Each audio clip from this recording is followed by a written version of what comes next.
saudara-saudara, terutama adik-adik mahasiswa yang berbahagia. Malam hari ini ingin kami menggunakan kesempatan ini untuk membicarakan satu topik yang sangat krusial, tetapi tidak pernah bosan yang mendengar untuk membicarakan atau untuk mengikutinya.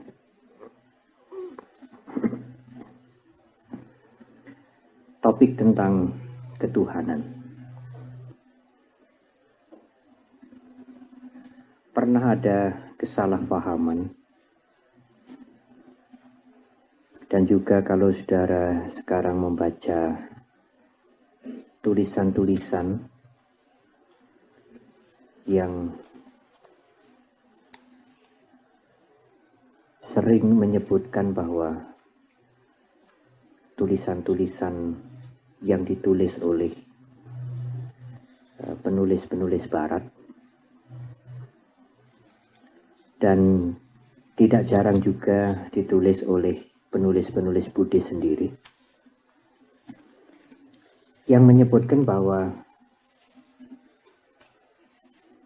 agama Buddha itu tidak mengenal Tuhan, atau ateisme. Ibu, bapak, dan saudara, kita bisa memaklumi mengapa sementara orang mengatakan demikian terhadap agama Buddha. Untuk memudahkan supaya pembicaraan ini tidak menjadi pembicaraan filosofis yang sulit, saya ingin menceritakan satu cerita yang sederhana, tetapi bisa kita membuat analogi dengan masalah mengapa ajaran agama Buddha dikatakan tidak mengenal Tuhan atau ateisme. Dulu, waktu pertama kali pakaian ala barat masuk ke Tibet, sesuatu yang sangat aneh bagi orang-orang di Tibet. Pakaian bawah orang-orang di Tibet itu sarung. Pada waktu orang barat datang ke Tibet membawa pantalon, membawa celana, orang Tibet menjadi heran. Apa ini? Ini untuk dipakai di bawah. Loh, ini rak sarung guling, digandeng jadi dua. Ibu bapak tahu guling? Guling tahu ya? Ya. Ini kan dua sarung guling kemudian digandeng gitu. Masa kita harus pakai sarung guling yang digandeng? Sama seperti di Burma. Saya pernah mendapat kesempatan ke Burma. Dan kalau kita melihat dari pagi sampai sore dalam perjalanan itu, bertemu dengan banyak orang di ibu kota itu, yang memakai celana mungkin waktu itu hanya 2 orang. Dari sopir, dari pelayan kantor, sampai ke menteri, sampai ke presiden, semuanya pakai sarung.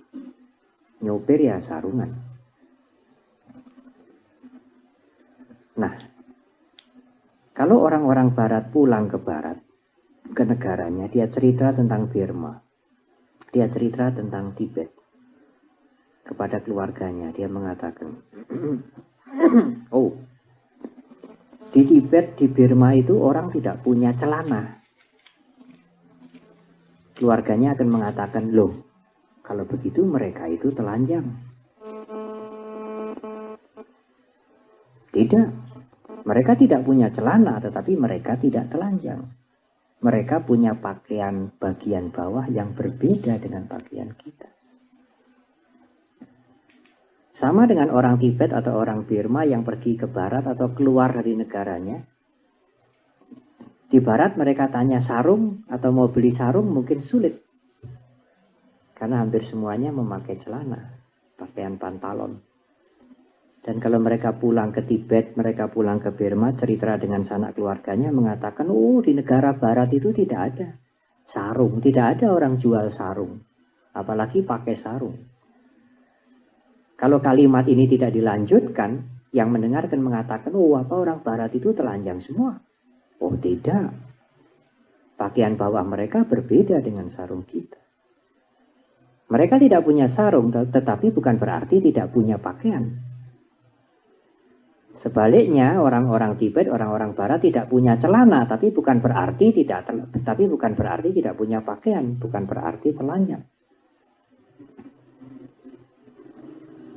Kami ingin menggunakan cerita sederhana ini untuk menjelaskan faham ketuhanan di dalam agama Buddha.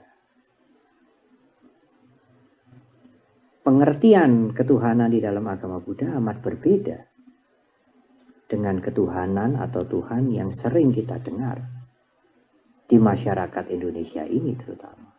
Di masyarakat Barat juga. Amat berbeda. Karena berbeda dengan apa yang dia yakini, apa yang dia imani, berbeda. Dia menganggap agama Buddha tidak memiliki apa yang dia imani. Karena itu agama Buddha tidak mengenal Tuhan. Tidak mengenal karena berbeda dengan Tuhan yang dia imani, Tuhan dengan yang dia yakini. Demikian juga masyarakat di Indonesia yang mayoritas bukan umat Buddha. Umat Buddha hanya sedikit sekali dan agama Buddha meskipun dulu pernah berkembang tetapi sekarang menjadi baru. Dan mereka melihat bahwa Tuhan yang mereka imani tidak ada di dalam agama Buddha. Sehingga dia mengatakan agama Buddha tidak mengenal Tuhan. Karena tidak sama dengan Tuhan yang dia imani. Itulah Ibu Bapak Saudara sekalian, banyak orang yang salah paham kemudian dengan serta-merta mengatakan agama Buddha tidak bertuhan. Tidak mengenal Tuhan. Ateisme. Karena tidak mempunyai, tidak sama dengan Tuhan yang dia imani. Sama dengan orang Barat yang menganggap orang-orang Burma tidak berpakaian karena tidak punya celana.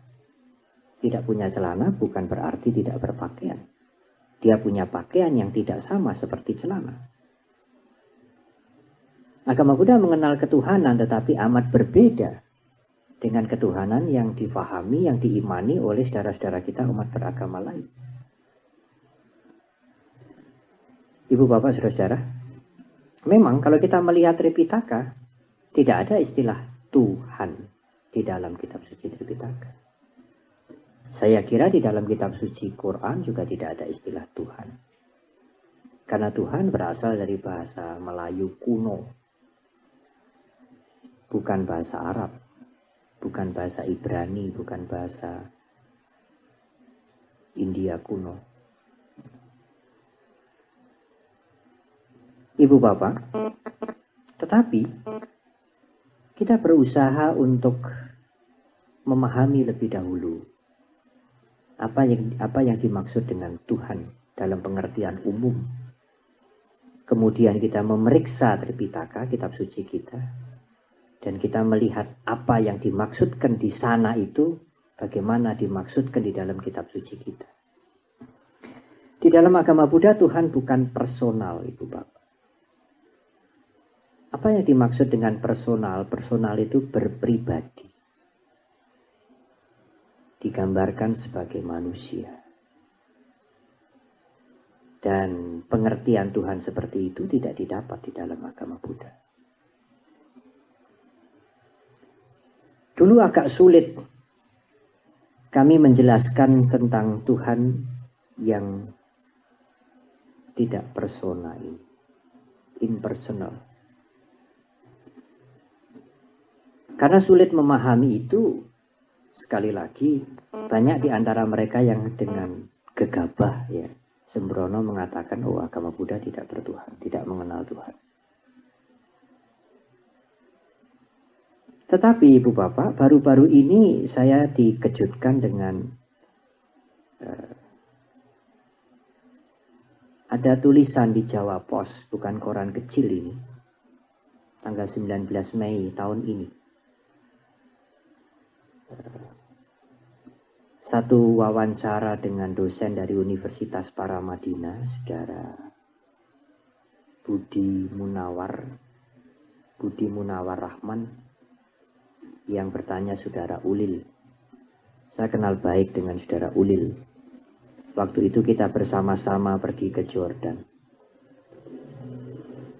Tulisan ini amat mengejutkan.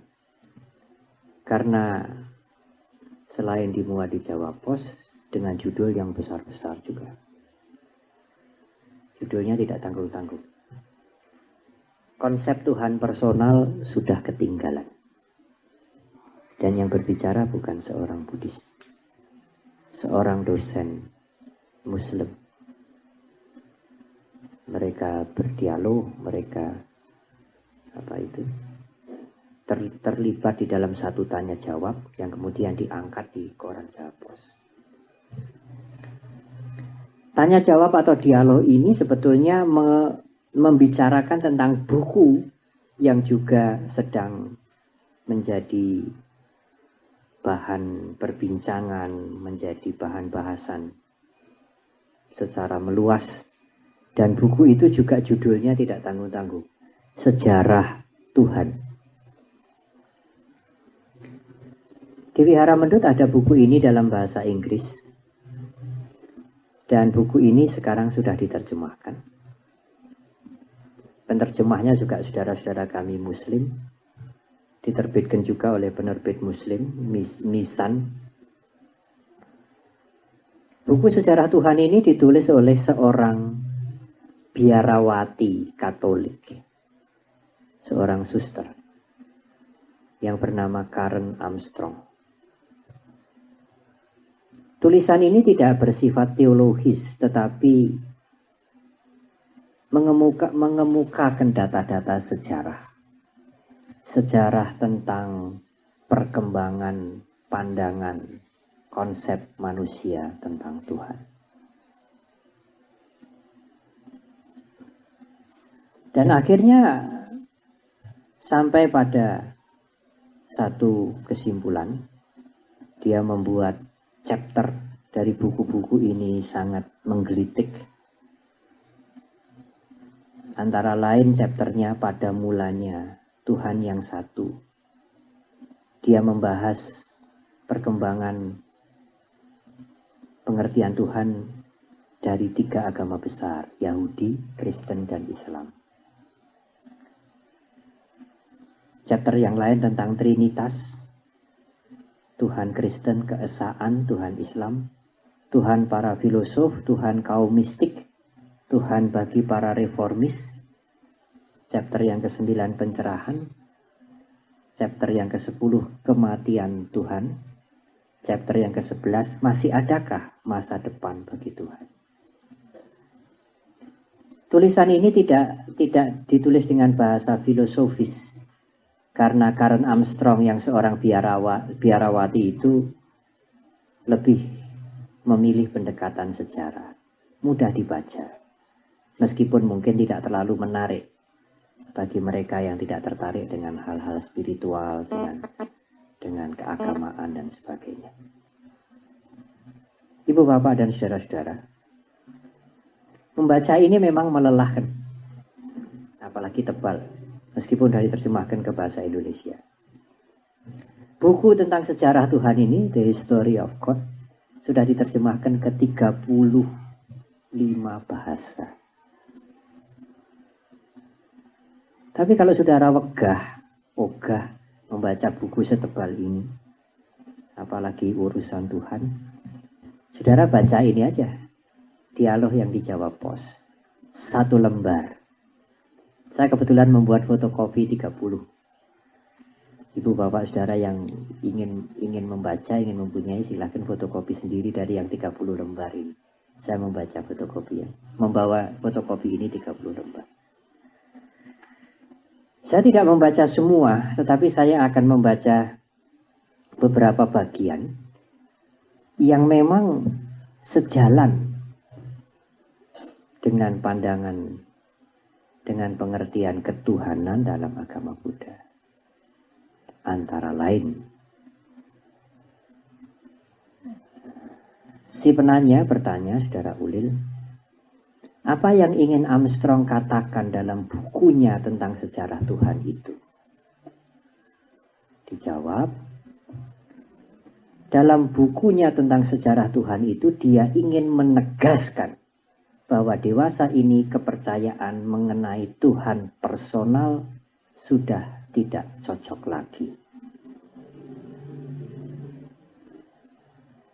Dan pandangannya itu bukan pandangan yang begitu saja keluar ya. Dia melihat bagaimana ide tentang Tuhan itu berkembang. Demikian juga pada saat dunia memasuki abad yang baru ini. Di dalam kata pengantarnya, Karen Armstrong menulis, jika gagasan atau ide tentang Tuhan tidak memiliki keluasan semacam ini karena dia berkembang, niscaya ide itu tidak akan mampu bertahan untuk menjadi salah satu gagasan besar umat manusia. Ketika sebuah konsepsi tentang Tuhan tidak lagi mempunyai makna atau relevansi, ia akan diam-diam ditinggalkan dan digantikan oleh sebuah teologi yang baru. Seorang fundamentalis akan membantah hal ini. Namun, jika kita memperhatikan ketiga agama besar kita, ketiga agama besar yang dimaksudkan di sini adalah Yahudi, Kristen, dan Islam, menjadi jelaslah bahwa tidak ada pandangan yang objektif tentang Tuhan. Setiap generasi harus menciptakan citra Tuhan yang cocok bagi dirinya. Ibu bapak, selanjutnya juga ditulis di sini. Apa yang dimaksud dengan Tuhan personal itu toh? Sesungguhnya Tuhan personal adalah penggambaran bahwa Tuhan itu seperti manusia. Dalam arti memiliki pribadi. Jadi bukan Tuhan prinsip. Tuhan yang bukan personal, yang impersonal itu Tuhan prinsip. Dan Armstrong mengatakan bahwa masa depan Tuhan adalah persepsi kita, pandangan kita tentang Tuhan. Tidak ada masa depan untuk Tuhan yang personal itu. Jadi kalau kita menggambarkan Tuhan itu sebagai person, maka itu sudah ketinggalan untuk generasi yang sekarang ini mulai berkembang. Ada kalimat yang menarik. Dari sini kita akan melihat pendekatan lain, yaitu sejarah. Armstrong lagi-lagi berpesan bahwa selagi kita ingin menggambarkan Tuhan secara rasional dan jelas, semakin jelas kita menggambarkan Tuhan, kita akan gagal total. Jadi kalau ibu bapak mau menggambarkan Tuhan, makin gamblang gambar ke itu, makin salah. Tapi ada pertanyaan yang menarik. Jika demikian, Tuhan adalah sesuatu yang tidak bisa dirumuskan. Tidak bisa dirumuskan sepenuhnya melalui rasio manusia. Ya, Tuhan tidak bisa dirumuskan melalui pikiran manusia. Tapi manusia juga ingin berbicara tentang Tuhan. Manusia butuh pengertian, ide yang besar itu. Karena itu meskipun tidak bisa dipikirkan, manusia kepingin membicarakan. Lalu bagaimana caranya? Manusia berbicara dengan menggunakan metafor atau analogi. Lantas, bila manusia tetap ingin, ngotot ini artinya ya, menjelaskan Tuhan secara gamblang, semakin gamblang dia menjelaskan Tuhan, dia akan terjerembab ke dalam antroposentrisme. Antroposentrisme itu menggambarkan sesuatu menurut citra dirinya. Mendengar, melihat, memberi, mengasihi, dan sebagainya. Menurut Armstrong, Tuhan yang kita bicarakan itu bukanlah Tuhan yang sebenarnya, tapi Tuhan menurut konsep kita. Dan harus diingat, banyak konsep tentang Tuhan. Yang kita bicarakan panjang lebar tentang Tuhan itu sebetulnya adalah citra kita tentang Tuhan. Bayangan kita tentang Tuhan. Yang kalau kita membayangkan semakin jelas, semakin salah. Dan konsep atau bayangan itu ada banyak sekali. Ibu Bapak, agama Buddha menjelaskan ketuhanan yang esa itu dengan sangat hati-hati.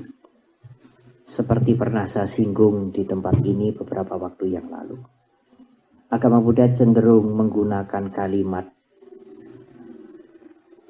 negasi atau nafi, menggunakan kalimat tidak daripada menggambarkan dengan positif.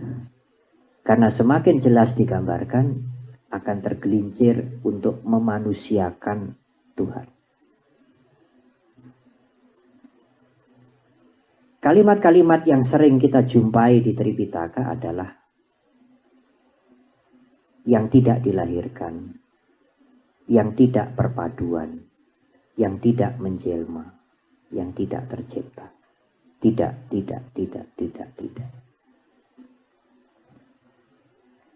Di dalam bahasa Jawa ada ungkapan Tuhan itu tan kena kina yongopo. Tidak bisa disamakan, tidak bisa digambarkan dengan apapun. Dan dalam bahasa Bali disebut lokutara. Mengatasi dunia ini, beyond duniawi. Menarik memang. Mungkin beberapa tahun yang lalu kita tidak pernah berpikir ada buku semacam ini akan terbit. Dan diterjemahkan ke dalam bahasa Indonesia dan menjadi perbincangan sangat luas. Sampai diulas dalam satu dialog yang diangkat di dalam Jawa Pos. Ibu Bapak, ada alasan-alasan sesungguhnya. Mengapa dalam kitab suci Tripitaka, mengapa Sang Buddha terlalu sedikit menyinggung tentang yang esa, tentang yang bukan perpaduan, tentang yang tidak tercipta. Sulit untuk dibayangkan, untuk dijangkau oleh pikiran kita. Tetapi bukan berarti tidak ada. Adapun dengan tanda petik. Karena kalau saudara tidak terbiasa membaca atau mendengar istilah-istilah filosofis, begitu saudara mendengar simbol atau konsep ada, pikiran saudara akan bekerja. Ada yang seperti apa? Sedangkan di dalam dunia filosofis, di dalam dunia spiritual, apa yang disebut ada amat sulit untuk disamakan ada secara harafiah. Ibu Bapak, pada waktu kami menyampaikan pandangan-pandangan ini di Damaklas di Solo, ada seorang dosen dari Fakultas Sastra UNS yang tertarik. Dan dia kemudian mengundang saya untuk berbicara di Fakultas Sastra UNS. Yang notabene sebagian besar yang mendengar tidak terbiasa dengan pengertian Tuhan menurut agama Buddha.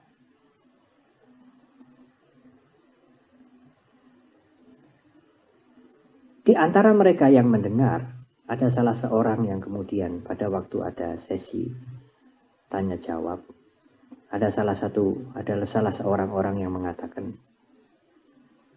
Biku, sebetulnya saya tidak terlalu senang dan tidak senang sama sekali membicarakan Tuhan. Ya, mengapa seminar atau forum seperti ini dibuka? Saya menjawab, ya, saya setuju 100%. Memang tidak bisa kita membicarakan tentang Tuhan.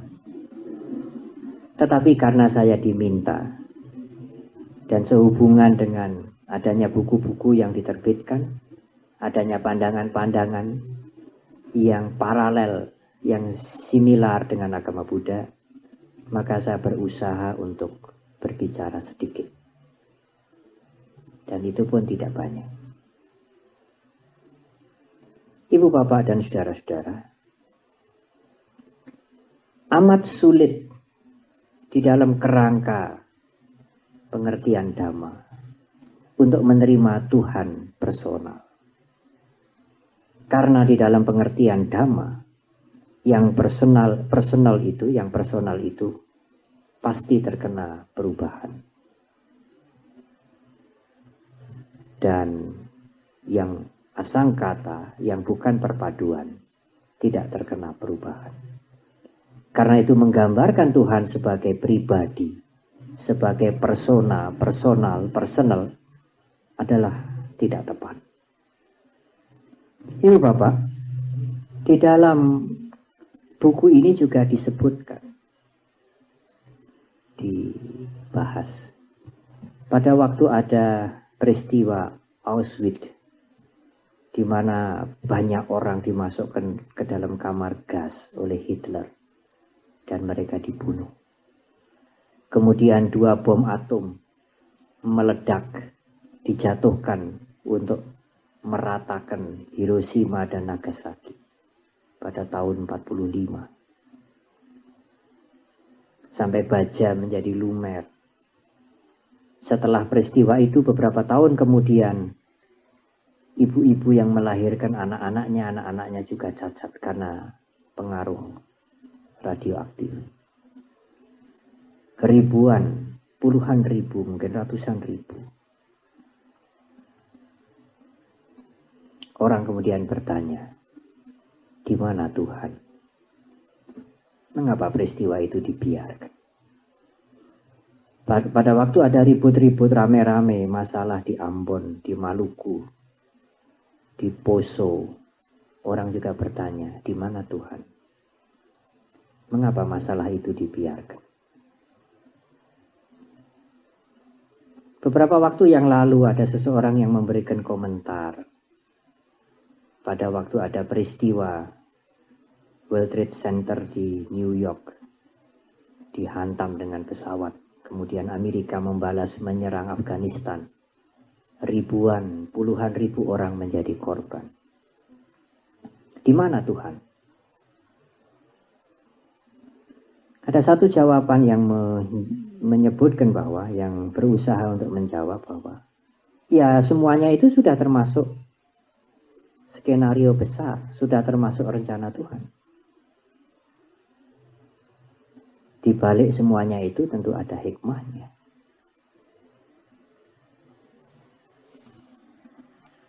Manusia tidak bisa meraba dengan rasionya. Manusia tidak bisa memikirkan dengan rasionya. Karena apa yang dilakukan oleh Tuhan itu adalah rahasia bagi dia. Ibu bapak, sulit bagi seorang Buddhis untuk menerima hal ini. Karena kalau menerima semuanya itu sudah dikehendaki, dan yang dikehendaki akan berjalan, itu akan bertentangan dengan ajaran tentang hukum karma. Tidak ada satupun yang terjadi tanpa akibat, tanpa sebab yang menyebabkan, yang mengakibatkan hal itu terjadi. Kalau tidak ada sebab, tidak mungkin peristiwa itu terjadi. Kalau peristiwa itu terjadi, tentu ada sebab. Amat sulit kita menerima bahwa kalau Tuhan menciptakan semuanya itu, mengapa yang mencipta dia membunuhnya sendiri dengan peristiwa yang sulit ditangkap oleh rasa kemanusiaan kita. Tetapi di satu pihak orang mengatakan, ya Tuhan tidak bisa dimengerti dengan akal kita. Tidak bisa dibicarakan dengan akal kita. Kalau begitu, mengapa dulu-dulu Anda membicarakan Tuhan? Mencipta, memberikan rahmat, memberikan hukuman. Kalau memang tidak dibicarakan, mengapa dulu-dulu dibicarakan? Bukankah ini yang disebut standar ganda? Pada waktu bisa dibicarakan, kita bicarakan. Tapi pada waktu ada peristiwa WTC, pada waktu ada peristiwa Afghanistan, pada waktu ada bom atom, di mana kasih sayang Tuhan? Ora usah ngomong. Pikiranmu tidak cukup untuk bicara ke Tuhan. Nah, wingi-wingi kok cukup. Nah, kemarin-kemarin kok bicara. Maha pengasih, penyayang, memberikan ampunan, mohonlah nanti akan diberi. Kok tahu kalau mohon mesti diberi? Kemarin-kemarin kok ngomong. Sekarang kita membicarakan kenapa itu begitu. Korban begitu, nggak ditolong. Kok kita disuruh bungkam? Tidak usah dibicarakan. Kamu tidak bisa bicarakan. Bukankah itu standar ganda? Bagi pandangan Buddhis, kalau Tuhan itu adalah asangkata dhamma, esa, mutlak. Kalau konsisten dengan yang mutlak, kalau yang dinamakan mutlak, yang mutlak tidak bisa dibicarakan dengan cara apapun. Sedikit pun kita membicarakan yang mutlak sudah menjadi relatif, tidak mutlak lagi. Memberi, mengasihi, mendengar, mengampuni. Kita membicarakan yang mutlak.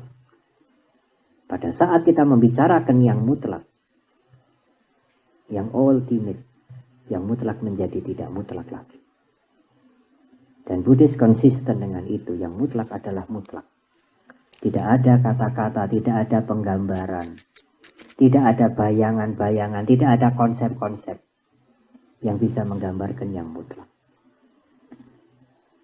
Apa yang kita bicarakan selama ini persis seperti kata Armstrong. Saya akan mengulangi sekali lagi. Namun jika kita memperhatikan ketiga agama besar kita, menjadi jelas bahwa tidak ada pandangan yang benar, yang objektif tentang Tuhan. Setiap generasi baru harus menciptakan citra Tuhan yang cocok bagi generasinya. Apalagi dia kemudian menulis. Ini membawa saya di sini adalah penulis buku ini, Karen Armstrong. Ini membawa saya ke titik yang sulit karena Tuhan ini telah terlanjur secara khusus dikenal sebagai berjenis laki-laki. Sorry saja untuk kaum wanita ya, tidak ada Tuhan wanita. Karena apa? Dalam bahasa Inggris kaum monoteis lazim merujuk kepada Tuhan dengan kata ganti he, tidak pernah si. Pada masa sekarang kaum feminis dengan sangat sadar menaruh keberatan tentang hal ini. Penggunaan kata ganti maskulin untuk Tuhan ini menimbulkan persoalan dalam sebagian bahasa bergender. Tuhan tidak pernah dibicarakan si, tidak pernah. Tidak pernah mirip-mirip perempuan, tidak pernah. Hanya mirip kita yang laki-laki. Dan Buddhis tidak tergelincir di dalam pembicaraan seperti itu. Penggambaran seperti itu yang dikatakan antroposentrisme. Menggambarkan dengan citra manusia. Menggambarkan dengan pola berpikir manusia. Ibu bapak, kemudian memang ada pertanyaan. Lalu menurut Buddhis, siapa yang mengatur tertib kosmik ini? Alam semesta ini. Makhluk-makhluk dan sebagainya. Karena di dalam agama lain disebut sebagai Tuhan. Bisakah Buddhis menerima itu? Ya. Tetapi dengan catatan, Tuhan sebagai pengatur itu pun bukan personal. Dia adalah prinsip, hukum alam, hukum semesta. yang tanpa awal, tanpa akhir. Tidak ada yang mencipta, tidak ada yang membuat. Berlaku untuk semuanya, diakui atau tidak diakui. Dipuja atau tidak dipuja, dia akan jalan sesuai dengan hukum itu. Mengapa kita enggan? Mengapa kita takut melakukan kejahatan? Mengapa kita berusaha untuk menambah kebajikan? Ya, karena semuanya memberikan akibat. Karena ada hukum karma. Hukum karma itulah salah satu bagian dari hukum kosmik ini. Yang tidak ada yang menciptakan tanpa awal, tanpa akhir. Berlaku bagi semuanya, dia umat Buddha atau bukan, mengakui atau bukan, mengerti atau tidak mengerti, juga tidak perlu dipuja, tidak perlu dimohon. Dia akan berjalan sesuai dengan hukumnya itu. Saya ingin membaca alinea terakhir dari buku ini. Karen Armstrong menulis, memang manusia tidak bisa menanggung beban kehampaan dan kenestapaan. Mereka akan mengisi kekosongan itu dengan menciptakan fokus baru untuk meraih hidup yang bermakna. Berhala kaum fundamentalis bukanlah pengganti yang baik untuk Tuhan. Jika kita mau menciptakan gairah keimanan yang baru untuk abad ke-21, mungkin kita harus merenungkan dengan saksama sejarah Tuhan ini demi menarik beberapa pelajaran dan peringatan. Jadi meskipun Tuhan yang digambarkan sebagai manusia mendengar, memberikan berkah, memberikan rahmat, menghukum, itu sudah tidak sulit lagi diterima oleh manusia di abad yang ke-21 ini. Tetapi ide tentang Tuhan itu dibutuhkan oleh manusia untuk mengisi kehampaan dan kekosongan jiwanya. Lalu bagaimana? Citra Tuhan yang bagaimana sekarang yang kita butuhkan? Dia menutup buku ini dengan pertanyaan seperti itu.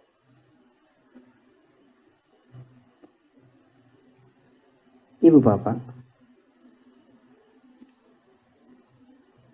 demikianlah secara garis besar pengertian atau pandangan ketuhanan di dalam agama.